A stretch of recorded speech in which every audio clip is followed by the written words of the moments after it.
Dear Clayton Jennings, I'll get the pleasantries out of the way quick.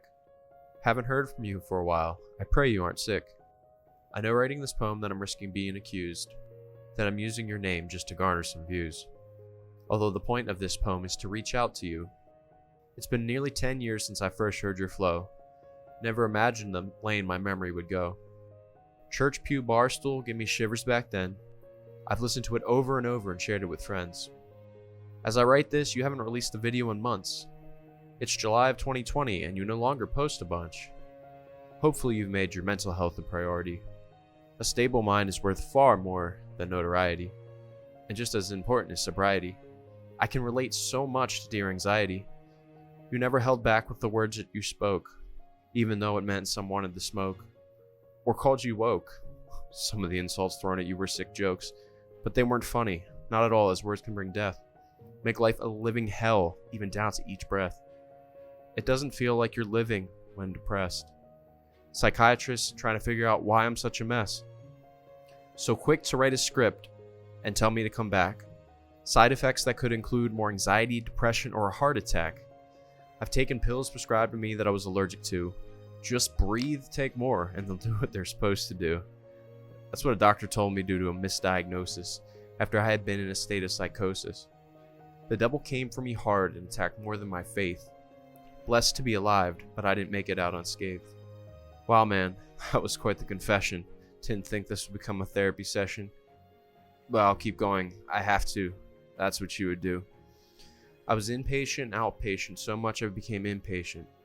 So many different slips signed and given to the pharmacist. Different pills tried, a swing and a miss. Came close so many times to tasting death's kiss. Couldn't put my finger on what was wrong, but obviously a miss. Every day of therapy, we filled out an evaluation sheet, rating anxiety, depression, and some goals to meet. Have you been suicidal? I would always check no. For weeks I had been lying, feeling like it was my time to go. I remember my therapist, a nice woman named Amy. She must have seen through my guise and the demons that paid me visit, that is, to pick more than my pockets, keeping me up at night until my eyes sunk in their sockets. Please don't kill yourself! She went back and gave me a book off her shelf. But my brain was still traumatized. Remember the pills I was fed until I almost died?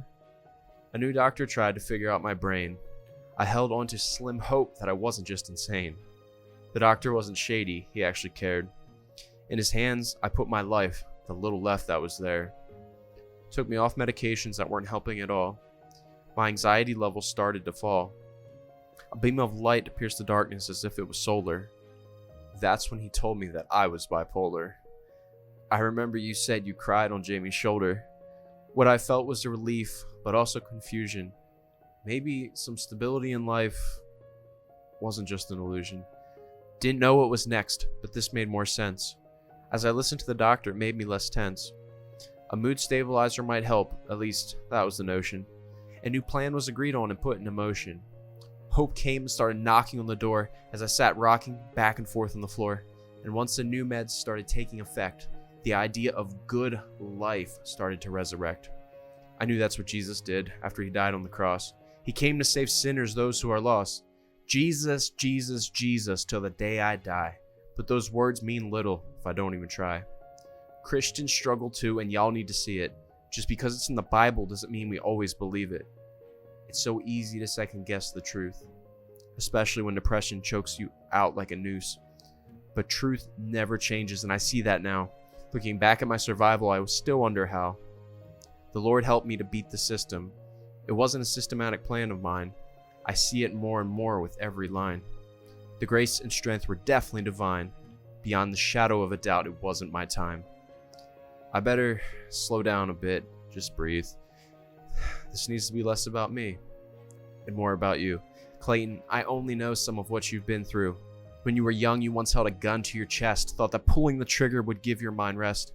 Thank goodness it didn't happen as tears streamed down your face. God gave you the strength to continue the race. In college, living the fast life, still something was wrong. Didn't feel like on this earth you belonged. If you died today, where would you go? The answer to that question you didn't know. Your brother was the light that led you to Christ. The day after a Bible study on one fateful night. He was driving and talking and speaking the truth. So many things you had heard throughout all of your youth. The thoughts were haunting. Would death take you to heaven? The car cruising north down 37.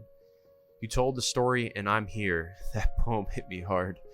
The Lord saved your life with little falling black cards. I too had an accident. Pulled my car on some snow. Walked away unscathed, but my faith didn't grow. I didn't surrender to Christ, but foolishly claimed luck. Should have done as you did after getting missed by that truck. Anyway, where was I? Getting sidetracked by my story. At least now, for the protection, we can give God all the glory. It's easy for people to look at you and be jealous. To want your life, but that would be overly zealous. You never wanted to be famous, you've said that before. The tortured mind can't be freed by something bought at the store. As these words are being written, I'm listening to depression, gearing my mind up for another lesson. Buckle up, JD, spoken word school is in session. But that was never the mission.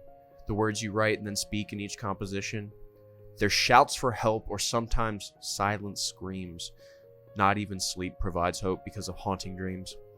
Waking up is no better, back to a living nightmare. Surprise! Bipolar anxiety and depression are still here. Don't listen to the lie of the devil's deception, that somehow you need to attain perfection. I salute you for your courage to press on every day. Brother, I'm running out of words to say. I don't know if you'll ever read this, but if you do, just remember, someday we'll see Jesus. Hopefully you get back to posting poems in due time. Clayton, your words changed lives. I know they did mine. Sincerely, J.D. Kingsley.